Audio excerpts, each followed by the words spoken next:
Subscribe करें comedy funny को और लाइक करें। तो चलते हैं खबर की तरफ। पाकिस्तान में पीओके को लेकर के हाहाकार मचा हुआ है, क्योंकि जब से भारत ने पीओके का मौसम बताना शुरू किया है तब से पाकिस्तान में काफ़ी ज़्यादा डिबेट, न्यूज़ एंकर पर न्यूज़ एंकरिंग हो रही है। भारत ये कर दिया, वो कर दिया। सिर्फ भारत ने तो मौसम ही बताया है, तब ये पाकिस्तान का हालत ख़राब है। चलिए देखते हैं क्या हुआ है और चलते हैं न्यूज़ की तरफ कि क्या डिबेट हुई है, देखते हैं। तो पाकिस्तानी इंटेलिजेंस एजेंसीज को और हुक्मरान तबकात को ये नजर नहीं आ रहा कि ये हिजबुल मुजाहिदीन का नया कमांडर किसने अपॉइंट किया। आप जो है वो पाकिस्तान की किसी सिटी या आज़ाद कश्मीर की कैपिटल सिटी या मुजफ्फराबाद में बैठ के तो एक आदमी को ये मैंडेट दें कि तुम बंदूक उठाओ और जाके सिक्योरिटी फोर्सेस पे हमला करो, तो उस बंदे में और खुद आप में क्या फर्क है। यानी को आपने खुद ही बंदूक उठाई ना, चूंकि आप फिजिकली खुद नहीं कर सकते तो आपने एक प्रॉक्सी वहां पे बैठा दी।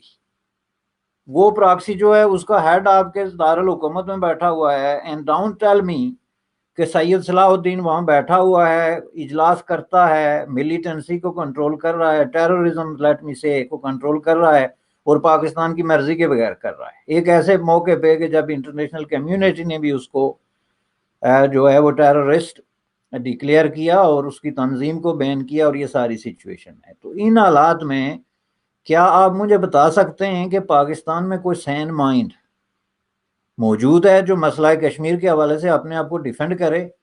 और मुझे इंडियंस पे भी बड़ी हैरत होती है, बड़े बड़े दानश्वर बने फिरते हैं। आप मुझे ये बताएं कि ये इशू लेके आप इसको इंटरनेशनली क्यों नहीं कहते कि भाई ये सबूत है हमारे पास, सामने लिंक है कि आप वहां बैठ के यहाँ टेररिस्ट अपॉइंट करते हैं और वो हम पे गोलियां चलाते हैं और आप कहते हैं हम पुरअमन लोग हैं। और उसके बजाय आप फिर वो स्टैंड लेते हैं हम आपका मौसम दिखाएंगे। भाई हम मौसम देख के क्या करेंगे, हमें अपने मौसमों का पता है। हम जो आज़ाद कश्मीरी हैं हमें पता होता है कि फागण में, चैत्र में, बैसाख में क्या मौसम होगा। आपने अगर कुछ दिखाना है तो वहाँ की सोशो इकोनॉमिक कंडीशन दिखाएं, वहाँ के लोगों की हालत जार दिखाएं, वहाँ के लोग क्या सोचते हैं, उन पे क्या दुख दर्द हैं, उनके क्या मसाइब हैं और उनका हल कैसे निकाला जा सकता है। एक सोशो पॉलिटिकल डिस्कशन हो तो फिर कहें जी कि आपने कोई वक्त निकाला। सरहद के उस पार प्रोग्राम को देखने वाले तमाम दोस्तों को खुशामदीद, स्वागत। दोस्तों, बीते दिनों गिलगित बाल्टिस्तान को लेकर हिंदुस्तान की तरफ से काफ़ी बयान आए हैं। ऑल इंडिया रेडियो और दूरदर्शन ने ये तय किया है कि वो गिलगित बाल्टिस्तान और मुजफ्फराबाद का मौसम हमें बताएगा। क्या ये किसी जंग की तरफ इशारा कर रहा है? क्या हिंदुस्तान उस इलाके को टेक ओवर करना चाहता है, जिसे हम पीओके कहते हैं? तो इसी पर बात करने के लिए मैंने प्रोग्राम में दावत दी है बैरिस्टर हामिद बशानी साहब को।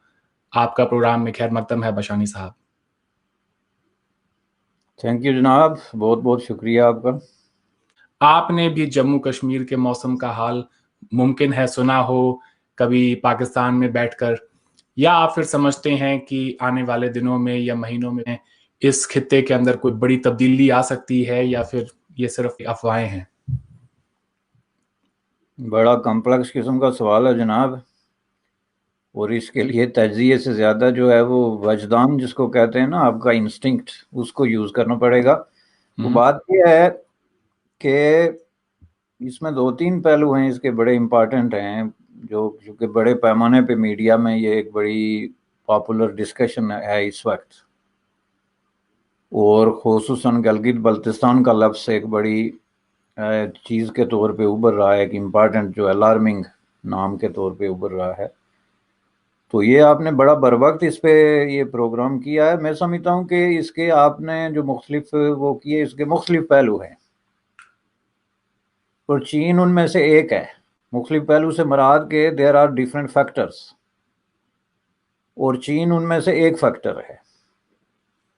और उसको मैं जो फैक्टर्स को मैं कैटेगराइज करता हूँ उसको मैं नंबर 2 पे रखता हूँ या 3 पे। मेरे नज़दीक इस वक्त जो इसका पहला फैक्टर है वो जम्मू कश्मीर के अंदर जो है, जो यूनियन टेरिटोरी ऑफ इंडिया है, उसके अंदर की सिचुएशन है एक, और उसकी वजह से जो इंडिया पाकिस्तान के दरमियान जो रिलेशनशिप है जो बहुत ज़्यादा एक ہائیلی آپ کہہ سکتے ہیں کہ ڈینجرس شکل اختیار کرتی جا رہی ہے۔ طالبان کا جو ایشو ہے، ایک بہت بڑا ایشو ہے کہ طالبان کا وہاں پہ کس طرح کا سیٹ اپ جو ہے وہ بنے گا، اور اس کے بعد چین کا ہے۔ تو ان کو میں نے الگ کیا ہے تاکہ ہمارے آڈینس کو آسانی ہو سمجھنے میں، لیکن اس کو اگر آپ چاہیں تو اس کو آپ ایک جو ہے وہ مرج کر کے تو ایک چیز بھی بنا سکتے ہیں۔ اب میں ان کو آپ کو تھوڑا تھوڑا باری باری میں آپ کو اس پہ بات کروں کہ پہلی بات یہ ہے کہ جو کشمیر کے اندر سچویشن ہے، جموں کشمیر میں جو یونین ٹیریٹوریز میں اس وقت، وہ کافی حد تک یعنی تقریباً گزشتہ 1 سال کے عرصے میں یا 2 سال کے عرصے میں سمجھ لیں کہ ملیٹنسی کے حوالے سے وہاں پہ پیک آپ کو دکھائی دے گی۔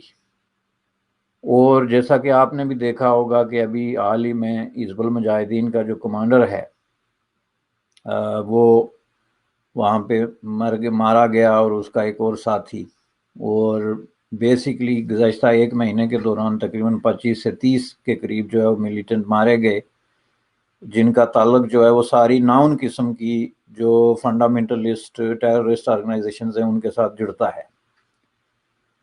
اور جیسا کہ میں نے پہلے عرض کیا تھا کہ اس کے ساتھ ساتھ پھر جو ہے وہ اس کی جو ریفلیکشن ہو رہی ہے اس کو ذرا سمجھنے کی کوشش کریں کہ جب ملیٹنسی اچانک اس طرح بہت زیادہ ہو گئی وہاں پہ، جس کو ایکسپیکٹ نہیں کیا جا رہا تھا، چونکہ سمجھا یہ جا رہا تھا کہ 2 فیکٹر ہیں جو ملیٹنسی کو ریڈیوز کر دیں گے as compare to last year اور ایئر بیفور۔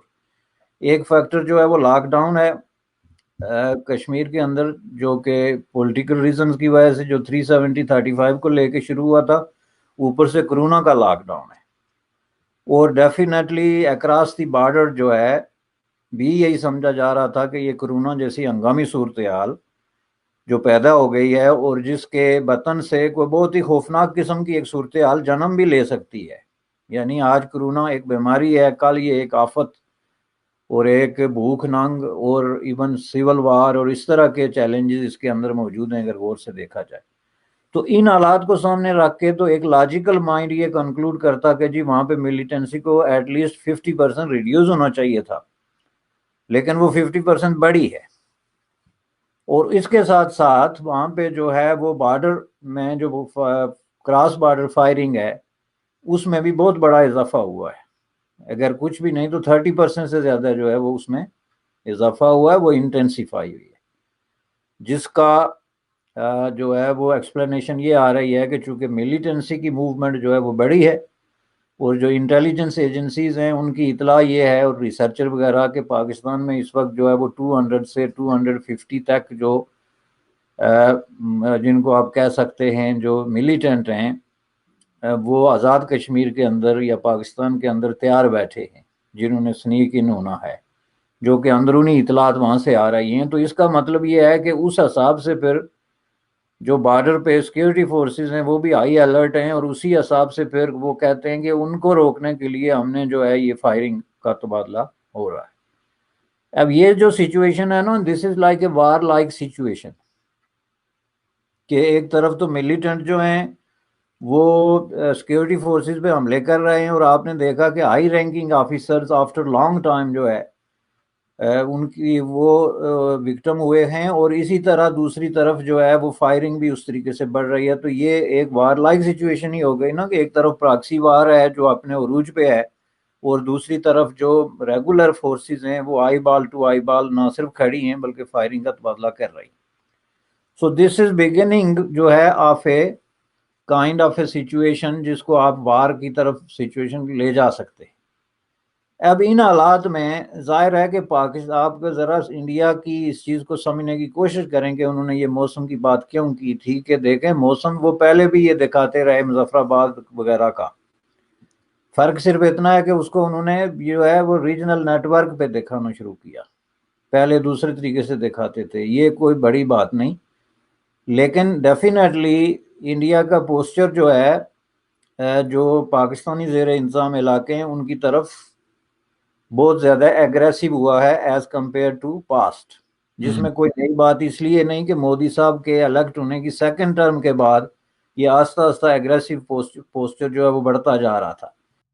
तो पाकिस्तान चाहे जितना भी रोले, हंस ले, गाले, डिबेट कर ले, उससे भारत को कोई फ़र्क तो पड़ता नहीं है। भारत का POK एक अभिन्न अंग है ही रहेगा। उसके लिए भारत को जो करना पड़ेगा वो भारत करेगा। तो वंदे मातरम, और सब्सक्राइब कीजिए कॉमेडी फनी को और लाइक कीजिए। जय हिंद, जय भारत।